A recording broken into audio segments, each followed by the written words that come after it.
Assalamualaikum warahmatullahi wabarakatuh. A'udzubillahi minasyaitonirrajim. Bismillahirrahmanirrahim.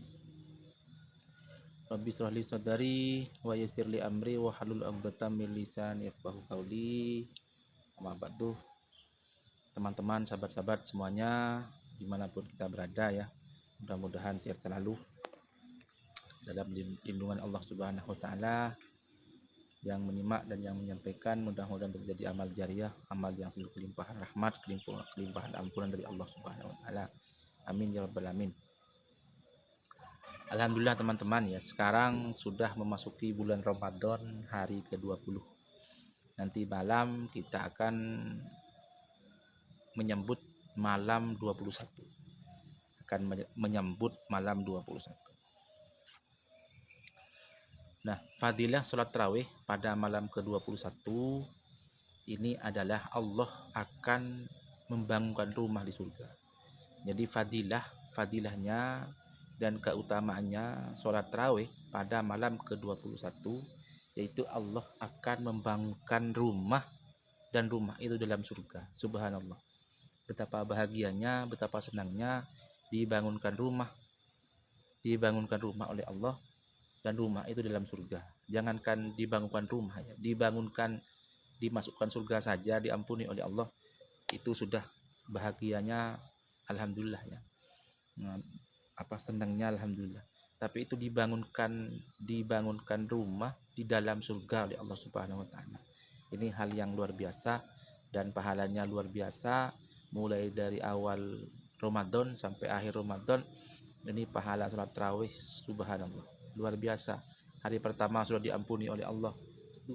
Hari kedua diampuni dengan kedua orang tua.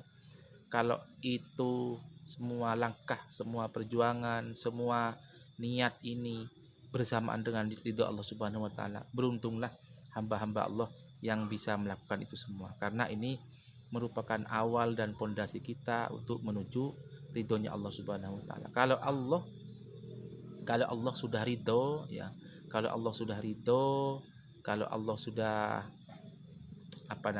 kalau Allah sudah berkehendak, sudah memberikan kekuasaannya kepada hambanya, beruntunglah orang-orang itu. Juga jangan lupa sahabat, nanti malam ke-21 ini sahabat, ini juga akan ketemu dengan malam Lailatul Qadar. Jadi di mana malam Lailatul Qadar itu malam ganjil.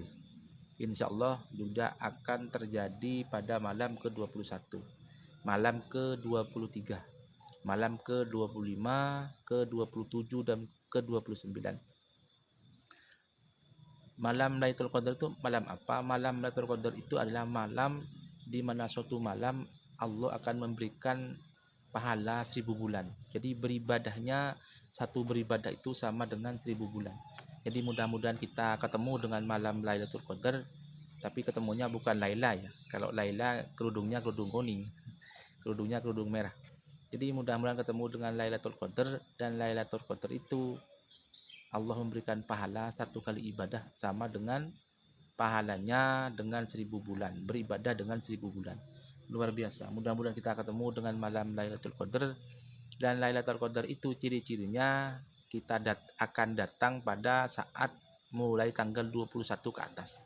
21, 23, 26, 25, 27, 29 akan datang di hari-hari ganjil atau di malam-malam ganjil. Dan ciri-cirinya itu yang pertama ya. Terus ciri-cirinya yang nomor 2 adalah apa ya? Ciri-cirinya nomor 2 adalah siangnya itu tidak ada panas ya, mendung ya. Terus suasananya itu kayak apa ya? Suasananya mendung, kayak sejuk gitu loh. Ya, awan juga tidak begitu panas, tapi tidak begitu dingin, tapi tidak begitu panas. Jadi siang harinya akan terjadi seperti itu bila di malam harinya itu ketemu dengan malam Lailatul Qadar. Mudah-mudahan kita bukan hanya bisa ketemu dengan Laila, tapi ketemunya dengan malam Lailatul Qadar ya. Mudah-mudahan ya. Mulai nanti malam kita juga akan begadang ya. Kalaupun tidak begadang, malah kita sempatkan ibadah. Kalau kita sebelum sahur sebelum tidur itu tidak bisa bersujud kepada Allah, tidak bisa salat tahajud kepada Allah, ya mudah-mudahan sujudnya nanti selesai salat sahur, selesai sahur. Sahurnya itu kan jam 3 ya.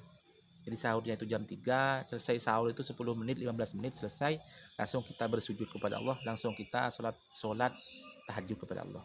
Alhamdulillah bisa rutin ya, walaupun hanya sederhana. Mari kita sama-sama belajar untuk meningkatkan ibadah kita. Dan semua yang kita lakukan ini sahabat bukan semuanya kebetulan ya. Yang bisa kita ibadah dalam semua yang bisa kita lakukan ibadah ini bukan kebetulan, tapi semua adalah perjuangan. Harus mau capek, harus mau capek, mau ruwet ya, harus begitu. Karena nanti kalau perjuangan itu kalau sudah terbiasa, usaha itu sudah terbiasa, maka akan menjadi kebiasaan. Nah, pembiasaan yang positif akan menjadi pekerjaan yang ringan. Nah, itu sahabat ya.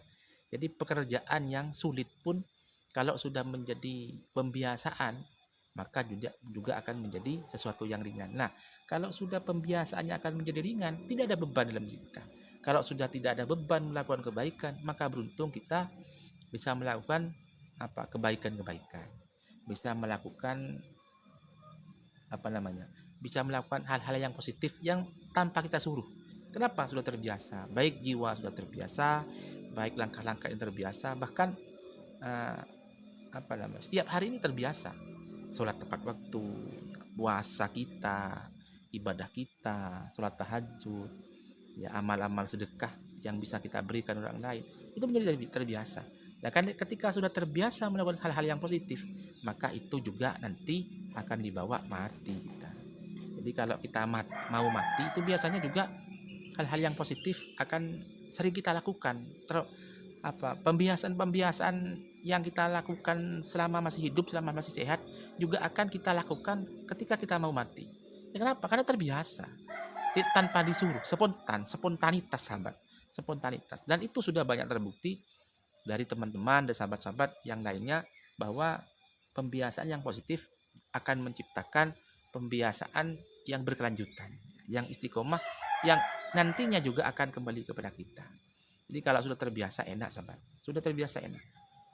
Makanya awal-awal ya ini harus kita perjuangkan, harus mau capek, harus mau berkeringat. Semuanya tidak ada yang mudah. Memang semuanya terus belajar, berjuang, bertakwa. Terutama sahabat, ruh kita. Jadi ruh kita ini memang setiap sehari memang harus kita isi dengan zikir, isi dengan ingat kepada Allah, isi dengan kebaikan-kebaikan. Kalau ruh kita sama dengan sepeda motor lah, sama dengan mobil lah.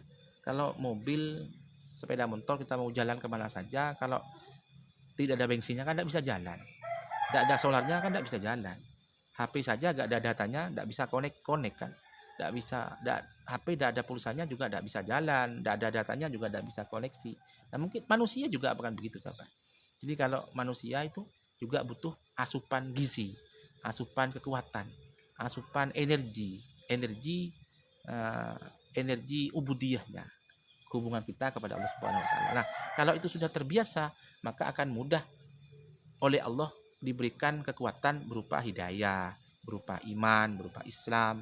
Nah, kalau itu sudah tercipta, maka kita juga akan menjadi mudah untuk melakukan kebaikan-kebaikan yang positif, pembiasaan-pembiasaan positif itu. Kenapa? Karena memang bensinnya ada, energinya ada, kita berkesinambungan dan terus terkontaminasi dengan Tuhan kita, dengan Allah Subhanahu wa taala.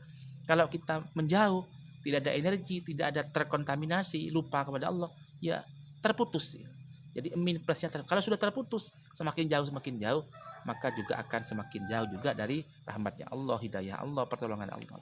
Mudah-mudahan kita tidak termasuk orang-orang golongan seperti itu. Mari sama-sama belajar, berjuang dan bertakwa untuk meningkatkan keimanan kita. Mudah-mudahan bulan Ramadan ini bulan yang penuh berkah barokah, bisa lebih baik daripada tahun kemarin. Amin. Sahabat, terima kasih. Kami akhiri. Allahumma fi'il. Assalamualaikum warahmatullahi wabarakatuh.